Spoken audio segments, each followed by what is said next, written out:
네, 더운 날씨에 항상 건강하시기 바라겠습니다. 우리 다 같이 묵상 기도 드리심으로 7월 넷째 주일 주일 예배를 시작하겠습니다. 기도합니다.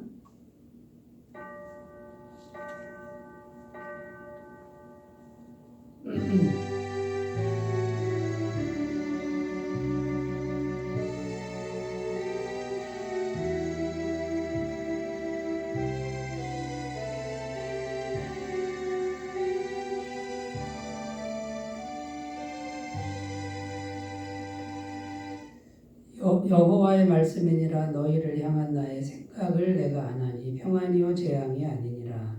너희에게 미래와 희망을 주는 생각이니라. 아멘. 은혜와 평강을 주시되 풍성하게 내려주신 하나님 아버지, 거룩한 주일 아침에 주님의 백성들이 찬양과 영광을 올려드리오니 기쁘게 받아 주시옵소서. 오늘도 주님을 찾는 모든 주의 백성들을 만나 주시고 심령 속에 주님의 영광의 임재를 허락하여 주시옵소서. 거룩하신 성령님, 주님께 간절히 간구드리오니 이 시간 우리들 심령에 불같이 임하여 주옵소서. 우리 안에 있는 모든 헛된 생각들을 소멸하여 주시고 오직 능력과 생명의 거룩한 주님의 생각들로 충만하게 하여 주옵소서. 그리하여 우리 모두가 주님의 마음으로 아름답게 변화되고 하늘의 영광으로 충만하게 채워 주시옵소서. 예수님의 이름으로 기원하옵나이다. 아멘. 다 같이 찬송가 8장을 함께 부르겠습니다.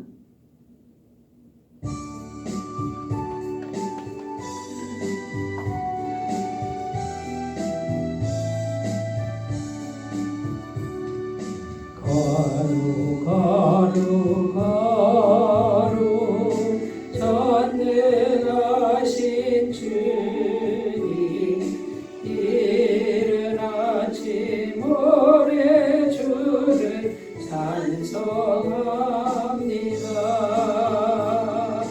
거룩 거룩 거룩 자비하신 주님, 성삼일체 우리 주로다. 거룩 거룩 거룩 주의 보좌 앞에 모든 성도 멸류관을 벗어드리에 전문 전사 모두 주께 굴복하니 영원히 위에 계신 주로다.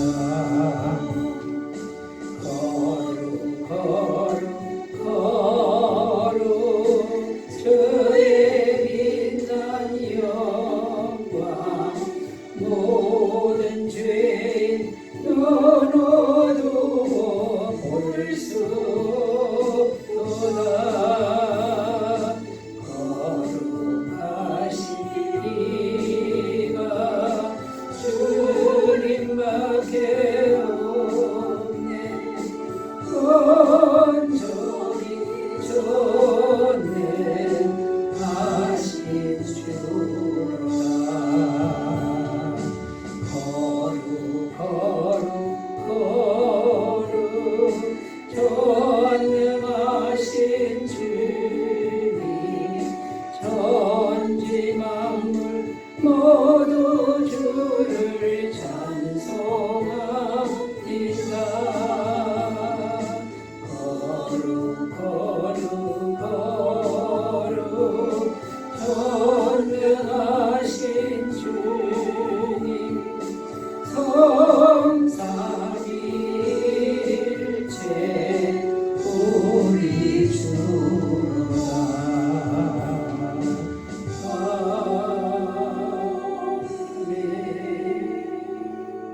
사도신경으로 신앙 고백을 드리겠습니다. 나는 전능하신 아버지 하나님, 천지의 창조주를 믿습니다. 나는 그의 유일하신 아들 우리 주 예수 그리스도를 믿습니다. 그는 성령으로 잉태되어 동정녀 마리아에게서 나시고 본디오 빌라도에게 고난을 받아 십자가에 못 박혀 죽으시고 장사된 지 사흘 만에 죽은 자 가운데서 다시 살아나셨으며 하늘에 오르시어 전능하신 아버지 하나님 우편에 앉아 계시다가 거기로부터 살아있는 자와 죽은 자를 심판하러 오십니다. 나는 성령을 믿으며 거룩한 공교회와 성도의 교제와 죄를 용서받는 것과 몸의 부활과 영생을 믿습니다. 아멘. 오늘 우리에게 주신 하나님 말씀은 신약 성경 야고보서 4장 6절에서 7절입니다.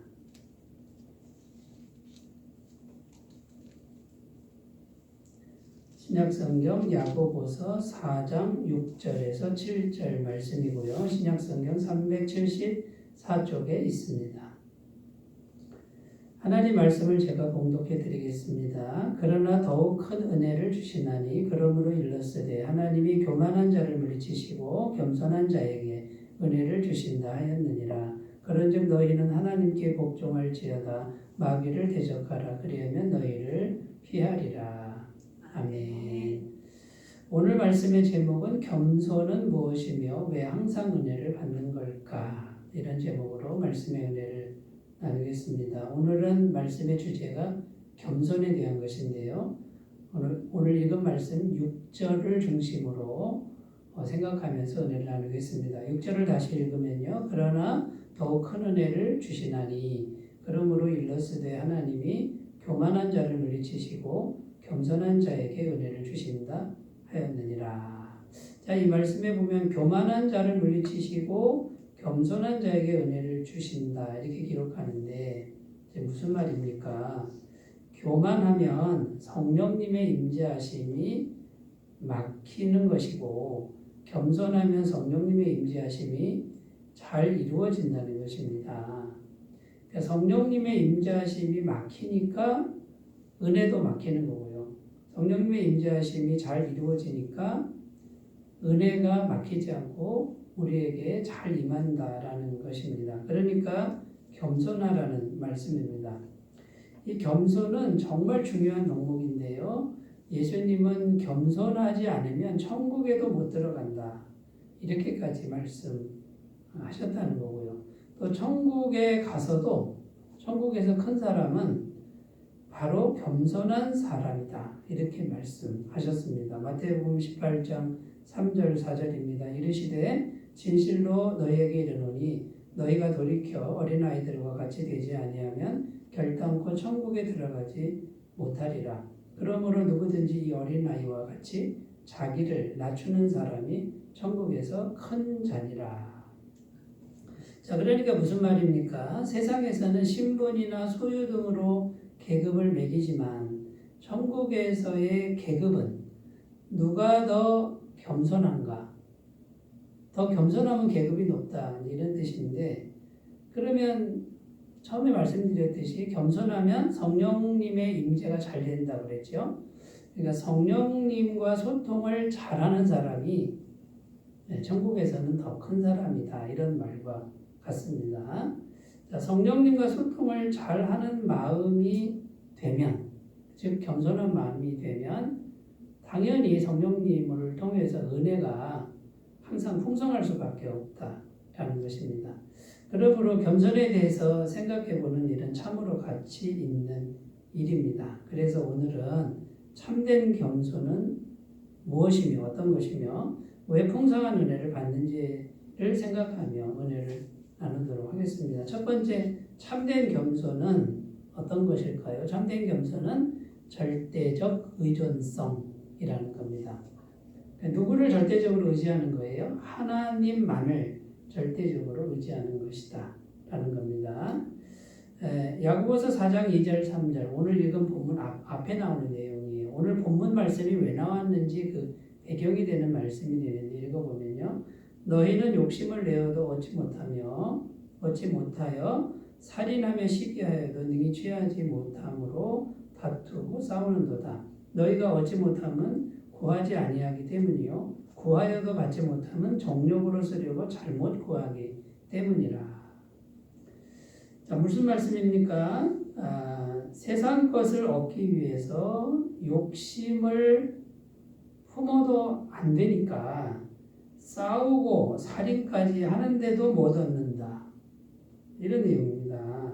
그러니까 무슨 말이에요? 그렇게 하라는 게 아니라 그러지 말라는 거죠. 욕심내지도 말고 싸우지도 말고 살인도 하지 말라. 이런 말씀이라는 거죠. 자, 그러면 세상 것을 얻기 위해 뭘 하라는 겁니까? 그냥 기도하라는 겁니다. 너희가 얻지 못하면 구하지 아니하며. 그냥 하나님을 신뢰하며 기도하라는 겁니다. 그러니까 세상 것을 얻으려고 욕심을 가지는 이 상태가 교만이라는 것이고, 그냥 하나님을 신뢰하며 기도하는 것이 겸손한 마음이다라는 겁니다.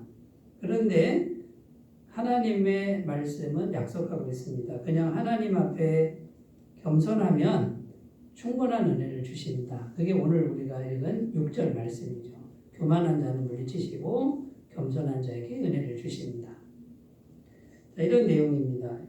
자, 여기서 오해하지 말아야 할 것이 있는데, 이 말씀은 열심히 일하지 말라는 말씀도 아니고, 또 마음에 세상 것을 얻으려고 소원을 절대로 품어서는 안 된다는 말씀도 아니라는 겁니다. 우리가 세상을 살 때 세상 걸 먹고 싶잖아요. 그 소원을 품는 거는 괜찮다는 겁니다. 문제는 무엇입니까? 마음에 내 힘만으로 세상 것을 어떻게든 얻으려고 하는, 가지려고 하는 욕심을 품는 것이 문제라는 것입니다.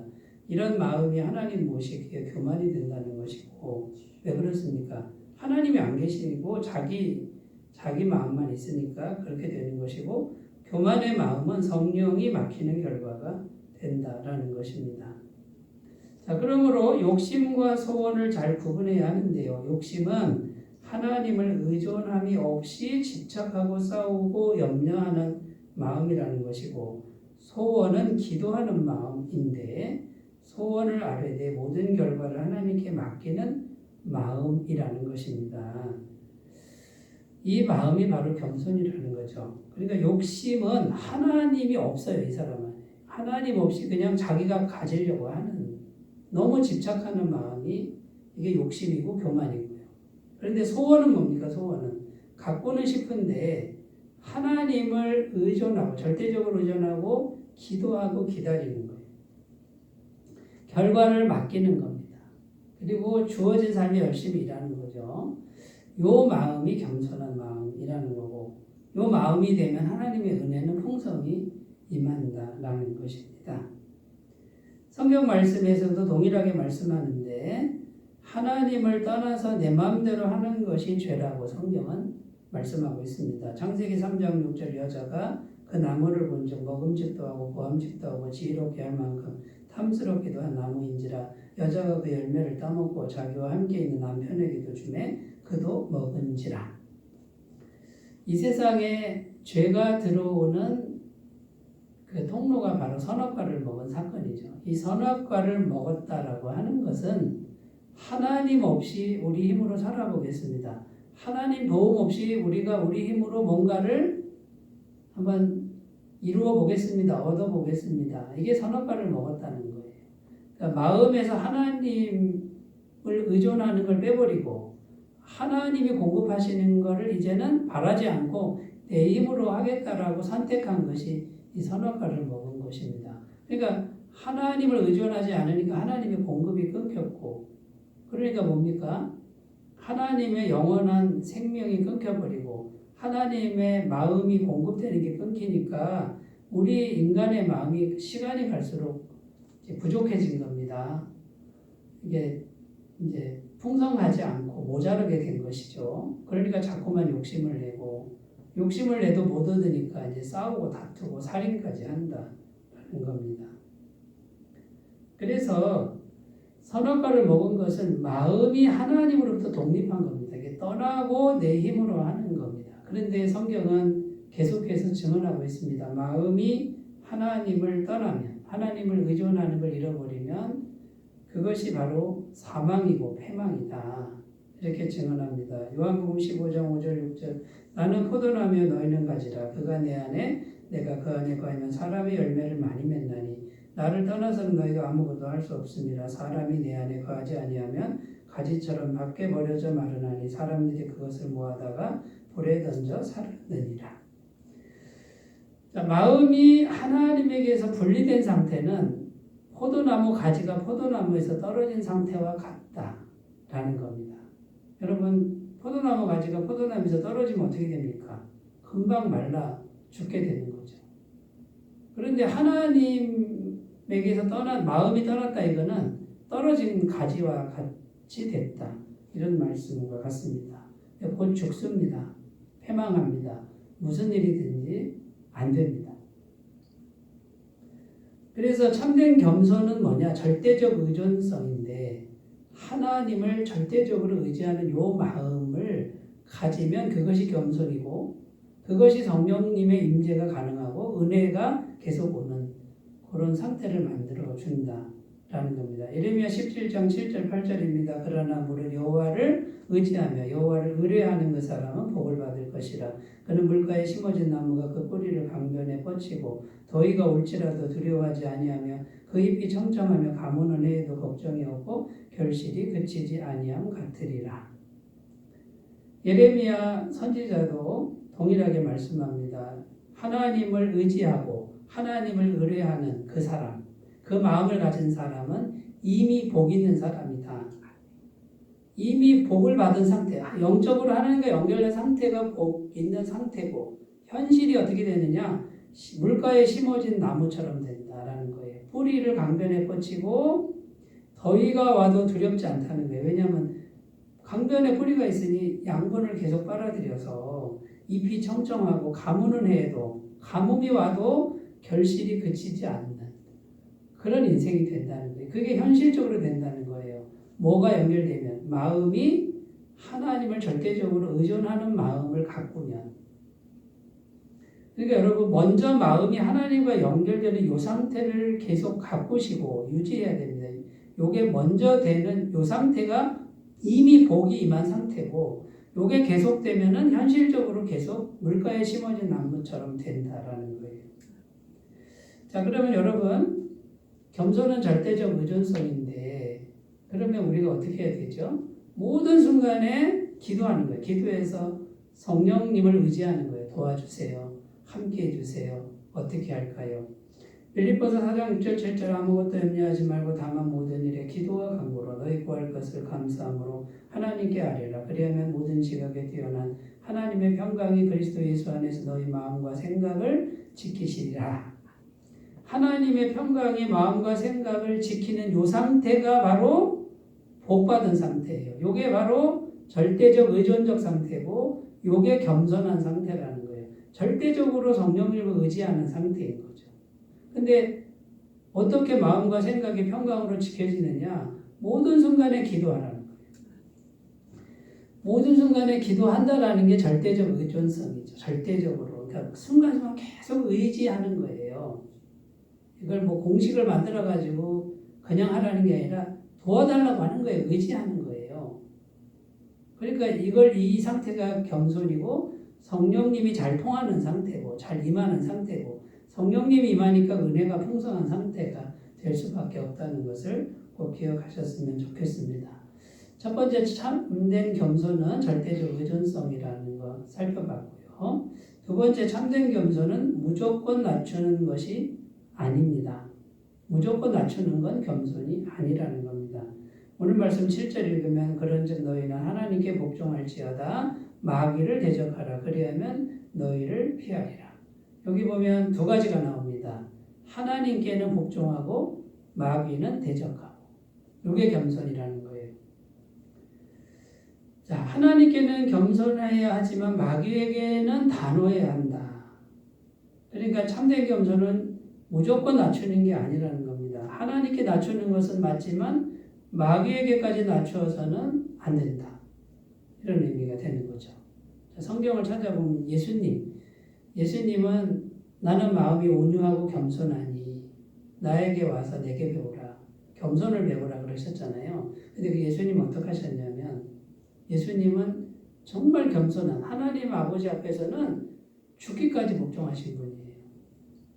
이사야 42장 2절 3절입니다. 그는 외치지 아니하며 목소리를 높이지 아니하며 그 소리를 거리에 들리게 하지 아니하며 상한 갈대를 꺾지 아니하며 꺼져가는 등불을 끄지 아니하고 진실로 정의를 시행할 것이며. 예수님의 성품이 나옵니다. 목소리 높이지 않는 성품, 온유하고 부드럽습니다. 상한 갈대도 꺾지 않는다. 정말 상한 갈대는 뭡니까? 불쌍한 사람, 가난한 사람까지도 살피시는 아주 따뜻한 마음, 착한 마음. 꺼져가는 등불까지도 보살피는 얼마나 마음이 여린 모습으로 나옵니까? 그러니까 예수님은 마음이 굉장히 착하고 온유하고 순종적인 그런 모습인데요. 요한복음 2장 15절 16절에 보면 또 굉장히 단호하십니다.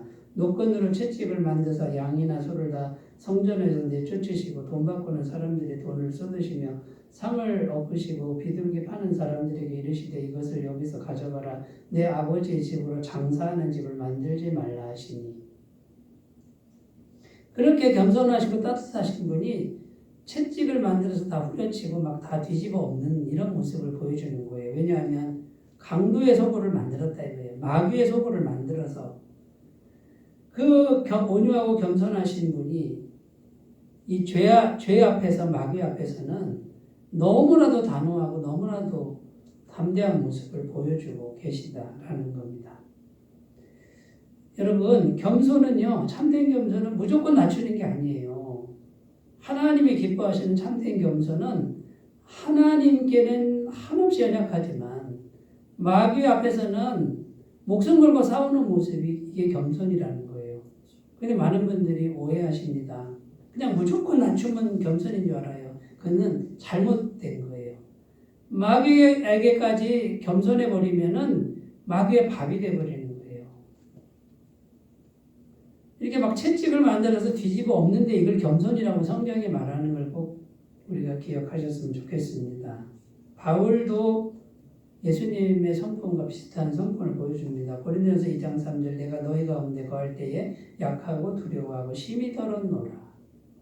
바울은 고린도 지역에 가서 전도할 때 몸도 아팠고요. 굉장히 두려운 가운데 복음을 전했어요. 근데 이제 열매를 많이 얻었죠.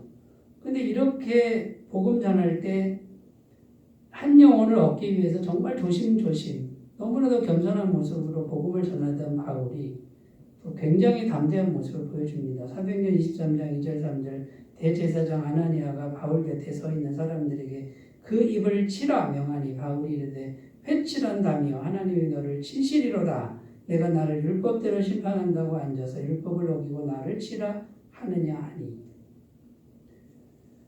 한 영혼 구원하기 위해서 그렇게 아주 세심하고 그냥 겸손하고 떨면서 그렇게 복음 전했던 사람이 잘못하는 사람, 그것도 재판장 아닙니까? 자기를 죽일 권세가 있는 재판장 앞에서 그 입을 치라! 이 회칠한 담이여 하고서 담대하게 외치는 모습을 볼 수 있습니다.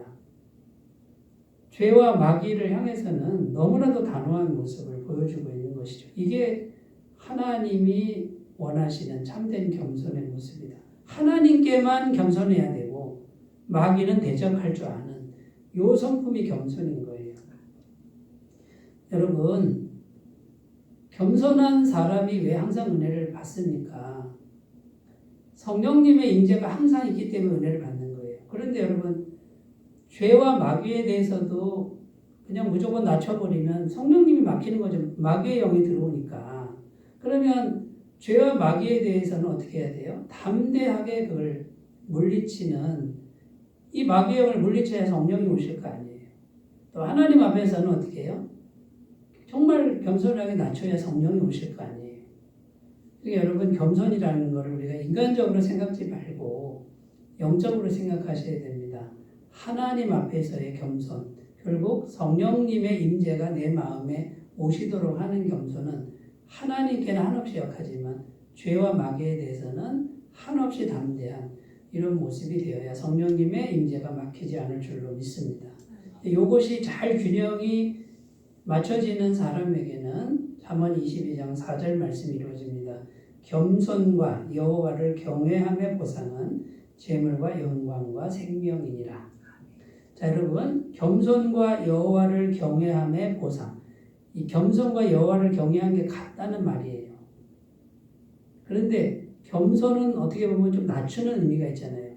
여호와를 경외하는 거는 하나님만을 섬기는 거잖아요. 죄와 교만, 마귀에 대해서 낮추는 게 아니라 이건 담대한 거예요. 이건 타협하지 않는 거예요. 이게 있으니까 재물과 영광과 생명이 주어지는 거예요. 그러면 여러분, 재물과 영광과 생명이 주어지지 않는다 그러면 뭐가 문제가 있죠. 무조건 낮추고 있든지 아니면 낮춘다고 하는데 하나님을 두려워함이 없는 거예요. 세상에 나아가서 죄와 마귀와 타협하고 그냥 거기도 굽신굽신하면서 있다 그러면 그거는 참된 겸손도 아니고 여호와를 경외하는 모습도 아니라는 거죠. 여러분, 이 균형을 잘 갖고 가셨으면 좋겠습니다. 요거 균형만 가꾸신다 그러면 재물과 영광과 생명은 약속의 말씀으로, 이게 반드시 이루어지는 말씀으로 주어지는 것을 꼭 믿으셨으면 좋겠습니다. 세 번째, 참된 겸손은요, 자신의 죄인됨을 잘 아는 것입니다. 여러분, 우리는 뼛속 깊이 죄인인 거죠. 이거를 깊이 알고 항상 알고 잊어버리지 않는 것이 참된 겸손이라는 겁니다. 디모데전서 1장 14절 15절 읽습니다. 우리 주의 은혜가 그리스도 예수 안에 있는 믿음과 사랑과 함께 넘치도록 풍성하였도다. 이보다 모든 사람이 받을 만한 이 말이요. 그리스도 예수께서 죄인을 구원하시려고 세상에 임하셨다 하였도다. 죄인 중에 내가 괴순이라. 자, 여기 보면 사도 바울이 디모데 전서는 인생 말년, 죽기 전에 디모데, 믿음의 아들에게 마지막으로 보낸 편지죠. 디모데 후서가 좀 후에 썼는데요. 그런데 뭐라고 그러냐면 죄인 중에 내가 괴수다. 그런데 이 바울이요, 처음에 거듭나서 뭐라고 그러냐면 나는 사도다.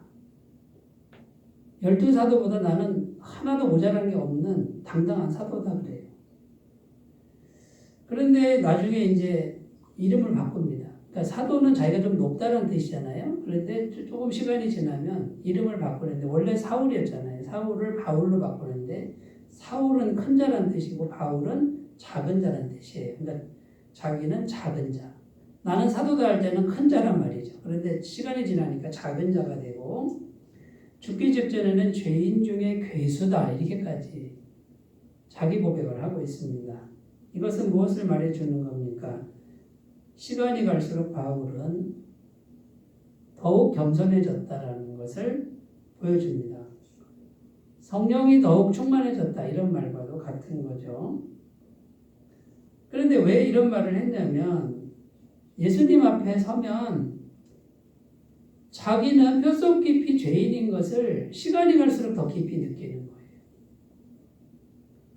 그러니까 자기의 죄인됨을 더 뼛속 깊이 느끼다 보니 세상에 죄인 중에 괴수가 나구나. 내 속이 그렇게 죄로 물든 존재구나. 자, 그러면 이게 왜 중요한 걸까요? 이게 왜 겸손이 되는 걸까요?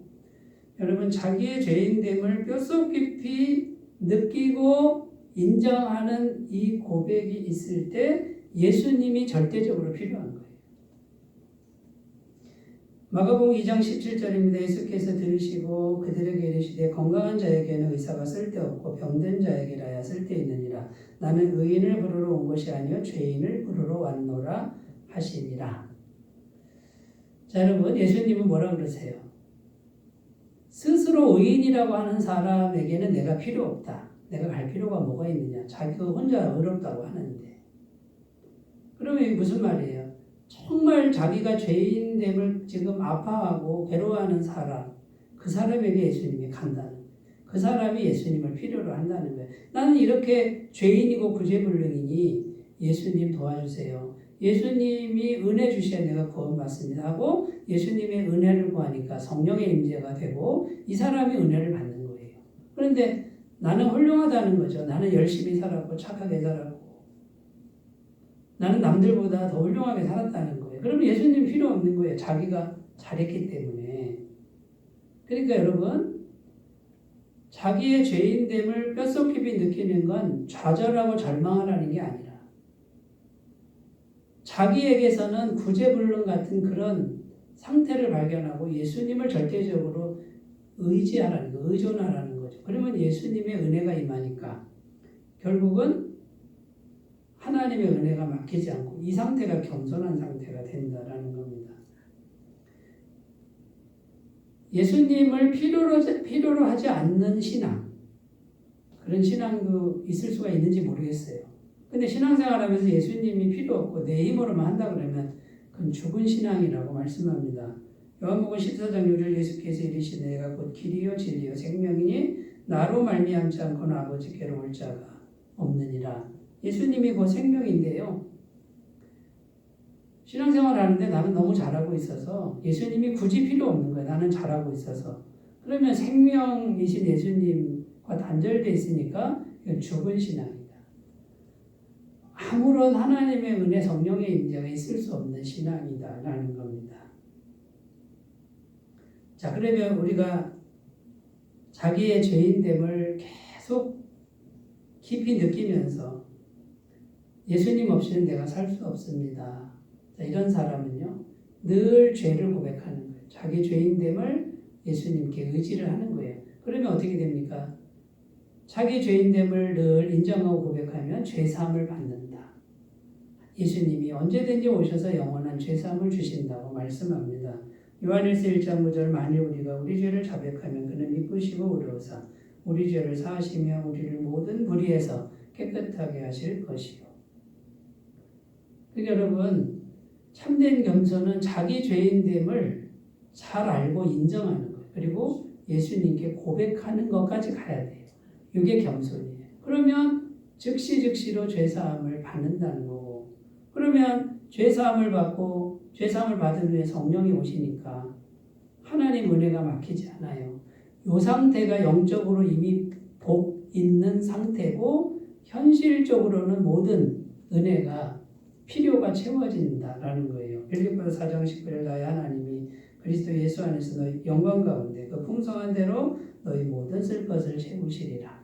여러분, 현실적인 필요를 이게 먼저가 아니에요. 이걸 먼저 얻는 게 아니라 자기 죄인됨을 예수님 앞에 인정하고 그 죄인됨을 계속 예수님께 계속 고백해야만 된다라고 하는 이 겸손한 믿음, 마음을 계속 가꾸시는 게 먼저예요. 이걸 먼저 하면 성령의 임재가 막히지 않고 그 다음에요. 현실적으로 주님의 은혜가 계속해서 마르지 않는 그런 인생이 될 줄로 믿습니다. 여러분, 겸손에 대해서 깊이 생각하시고요. 이 겸손한 마음을 방해하는 것들이 참 많습니다. 자기 행위, 그 다음에 자기 명예, 자기 자랑, 반대는 뭡니까? 자기 절망, 자기 연민, 무조건 낮추는 거, 이런 것들을 우리가 잘 분별해서 참된 겸손을 가꾸시는 그 마음을 가꾸시면 이미 복자가 되신 거고 그대로 그 상태를 유지하시는 분은 항상 영적인 은혜뿐만 아니라 현실적인 은혜까지도 풍성하게 임하는 내 인생이 될 줄로 믿습니다. 우리 모두 이 겸손한 마음을 잘 가꾸시기 바라겠습니다. 기도합니다. 하나님 아버지, 예수님이 품으셨던 겸손한 마음, 바울이 품었던 겸손한 마음을 우리가 잘 분별하고 잘 가꾸고 잘 품고 유지할 수 있도록 도와주셔서 항상 은혜가 넘치게 하옵소서. 예수님의 이름으로 기도드립니다. 아멘. 찬송가 430장을 함께 부르겠습니다.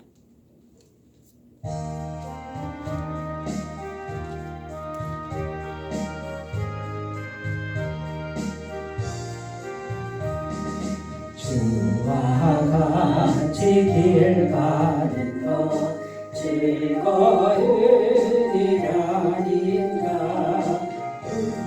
우리 주님 걸어가신 발자취를 밟겠네. 한 걸음 주 예수와 함께 날마다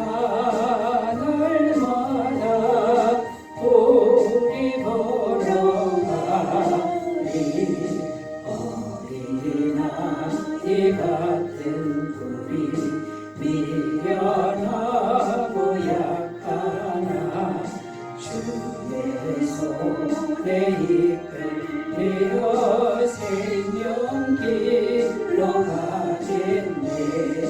한 걸음 한 걸음 주 예수와 함께 날마다 우리 걸어가리. 꽃이 피는 들판이나 험한 골짜기라도 주가 인도하는 배로 주와 같이 가네. 한 걸음 한 걸음 주 예수와 함께 날마다 우리 걸어가리.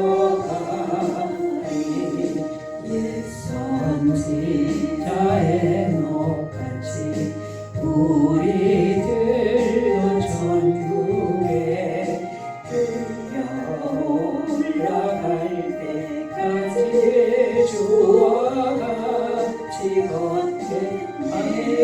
한 걸음 한 걸음 주 예수와 함께 날마다 우리 걸어가리.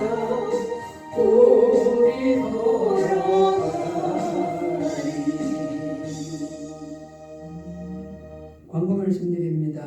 8월 애터미파크 복음사경회는 애터미파크가 아니라 속리산 포레스트에서 열립니다. 영성 캠프는 1박 2일로 열립니다. 카톡 링크로 들어가셔서 각자 신청하시기 바라겠습니다. 여름철 수요 예배는 8월까지 모이지 않겠습니다. 다른 광고 주고 참조하시고 이제 주께서 내길 예비하시네 찬송 후에 축도로 예배를 마치겠습니다.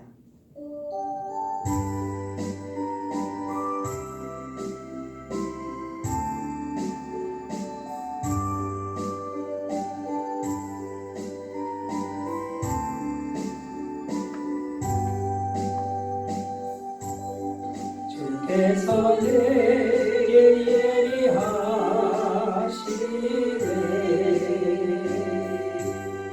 주께서 내게 예비하시네.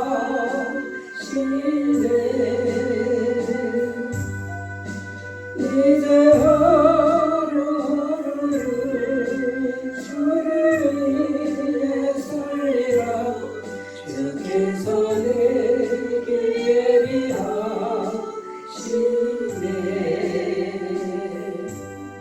나 이제 주만 따라가려네.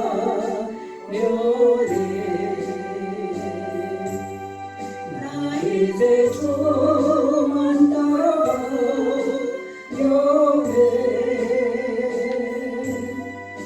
세상 죄길 버리고 생명길을 찾았네. 나 이제 주만 따라가려네.